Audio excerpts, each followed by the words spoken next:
Hi everybody! Today Karina and I are going to teach you how to make dog toys. Sounds random, right? Well, creating dog toys does two things. The first thing is it introduces engineering to each and every one of you as well as benefits you cognitively. The second thing it does is teaches you how to be ethical and engaged citizens. Believe it or not, engineering affects everyone's day-to-day life. Your home is engineered, your room was engineered, your computer is engineered, and even the chair you're sitting on. So now that we understand examples of engineering, what is it?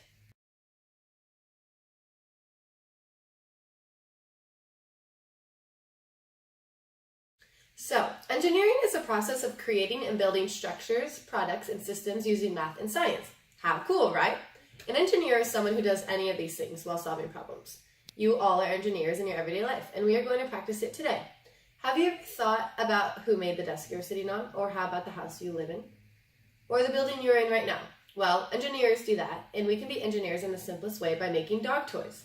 Now that we understand what engineering is, how does it benefit us cognitively? Wait a second. What is cognitive processing anyway? Well, cognitive processing means to acquire knowledge through thoughts, experiences, and senses. In order to do this, hands-on work is necessary, and beginning at a young age is extremely beneficial. Last but not least, in order to gain knowledge, it needs to be done through study, experience, and instruction. So what does engineering have to do with cognitive processing?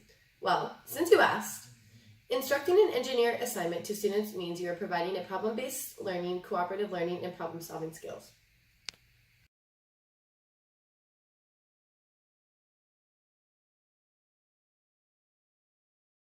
So those are all the components that correspond with cognitive learning. It is a fun design challenge where we are improving our cognitive processing and donating to a good cause. How cool. So let's get to it. We'll be using 4 simple materials. 3 pieces of felt that is about 4 feet long and a clipboard if you need it.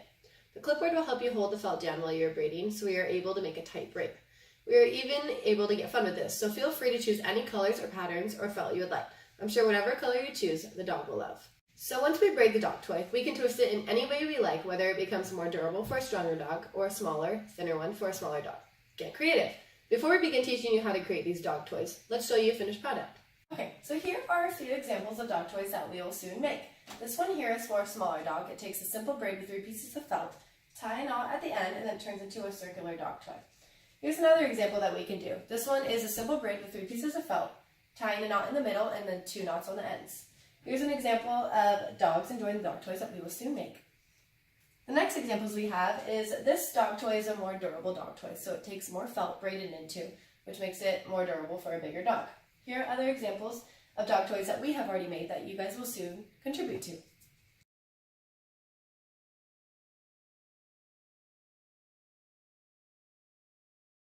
So the best part about this design challenge is we will be donating these dog toys to local shelters in need. Who knows what a dog shelter is anyway? Well, since you asked, a dog shelter is where dogs stay when they don't have a home, have been abused, abandoned, etc. It is very sad and many times their toys and food are limited because the shelters have a lot of dogs to feed and take care of. Doesn't it sound pretty cool and nice to donate these dog toys to dogs that are in need? But why us? Can't someone else do it? Well, it's important to understand what it means to be an engaged citizen. An engaged citizen means to be an active participant in your community. In other words, it means to help others in need aside from your own neighborhood. For example, feeding the homeless on Thanksgiving is a very common duty engaged citizens do. So don't you think each and every one of us are being engaged citizens by making dog toys and donating it to local shelters? Of course, and I'm sure the dogs will be so happy. It's always great to do things for other people and sometimes even animals. We are only helping other people and animals, but when we do good things for other people and animals, we feel good inside, and that's an amazing thing.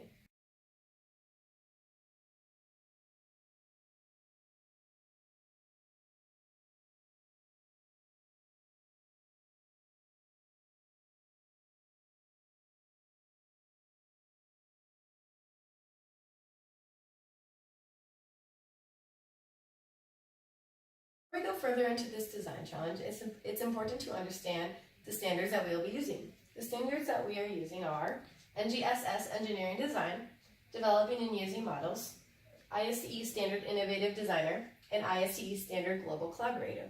The student learning goals we will be using are teaching students to be engaged citizens, learning how to create and design with simple materials. We will also be teaching kindergartners how to engineer with simple tasks, and developing their fine motor skills. Okay everyone, now that we have a little bit of knowledge about engineering and these dog toys, we're going to go ahead and get started. the first thing we need to do is pick 3 pieces of felt. When we're picking our 3 pieces of felt, we want to try and get some pieces that are different colors or different patterns so that it's easier to notice the differences. So here are my 3 pieces. 1, 2, 3. Then what we're going to go ahead and do, and we're going to tie a knot at the top of these pieces of felt. Do you know how to tie your shoes? Because it's kind of similar to that. So we're going to go ahead and we're going to look right here. The first thing we need to do when we tie a knot is grab all 3 strings and lay them down. So we have our strings on our table or floor, and you can go ahead and lay them down. While leaving it on the ground or table, make an O.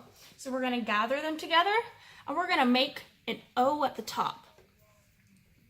Okay, next, grab the top piece and loop it through the O. So here's the top piece. We're going to go over and through the O. The last step is pull really tight. Pull, pull, pull, pull, pull, pull, pull. Nice and tight. Perfect.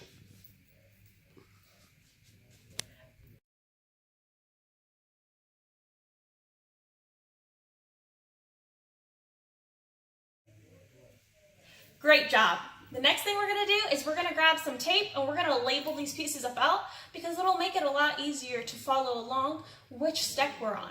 So you can use masking tape or scotch tape and a piece of marker if you're using masking tape or a Sharpie if you're using scotch tape. So here we have our pieces of felt labeled 1, 2, and 3. So the first thing that you're going to want to do is look at the steps, how to braid. So spread each piece of felt out.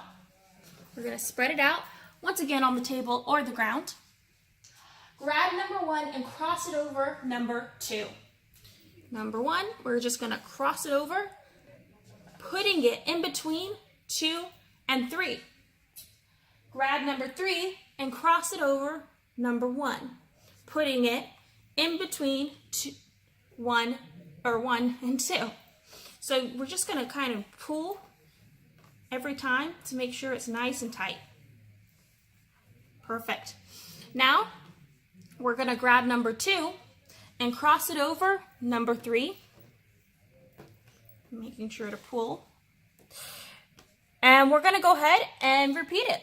So number 1 over 2, number 3 over 1, and number 2 over 3.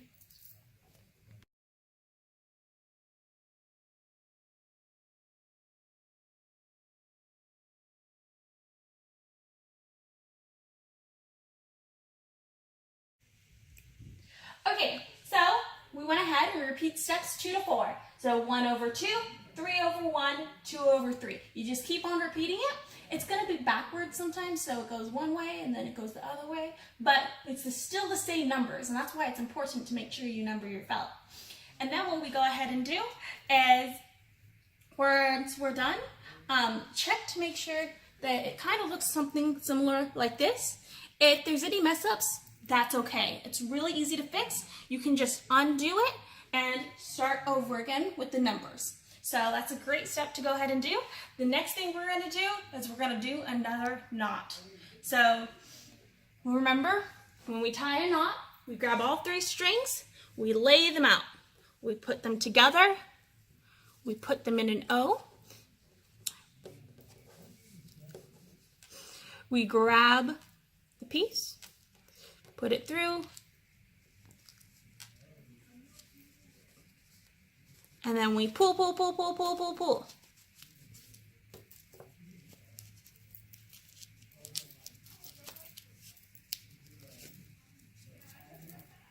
Perfect.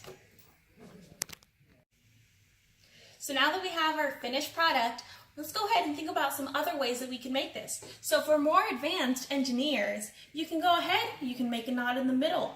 You can go ahead and you can tie it together. You can go ahead and you can take more pieces of felt, tie those into a braid, and then go ahead and combine them, making a very thick, durable piece. So here we have some examples of a braid that was tighter. So this is a little thicker, and it's going to be more durable than the piece of braid that we made. We also have a longer one So see, this one's all connected.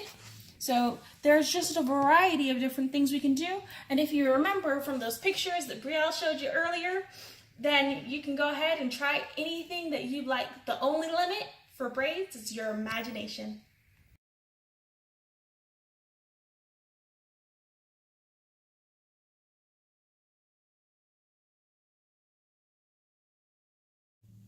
Now that we finished this design challenge, we want to challenge you to think about how is this engineering? So we went into a kindergarten class ourselves and we conducted this design challenge. We asked one of the kindergarteners how he thought this design challenge making dog toys relates to engineering. Here's his response. Okay, what do you think engineering is? I think engineering is working together to build something like a playground or this whole building. Yeah. Okay. So, Well, like windows. Windows were invented with glass too. yeah, They could be someone built it, right? glass. Okay, how do you think making dog toys is engineering? I think it's because you're using the rope so that they help you get more of a critical thinker. Because you become more of a critical thinker? And what else do you do when you make the dog toys? The ropes build up it so like you braid it and you use your brain to remember what side you went before that time. Nice. And also, how is it a good cause, making the dog toys? It's a good cause because dogs at animal rescues do not have much dog toys. So at Belamente we decided to make them. Yeah, so it's important to be a good citizen and help those in need, even if it's dogs. Uh-huh. Yeah? Yeah. Okay, thank you. Thank you so much for watching our design challenge. Thank you and good luck.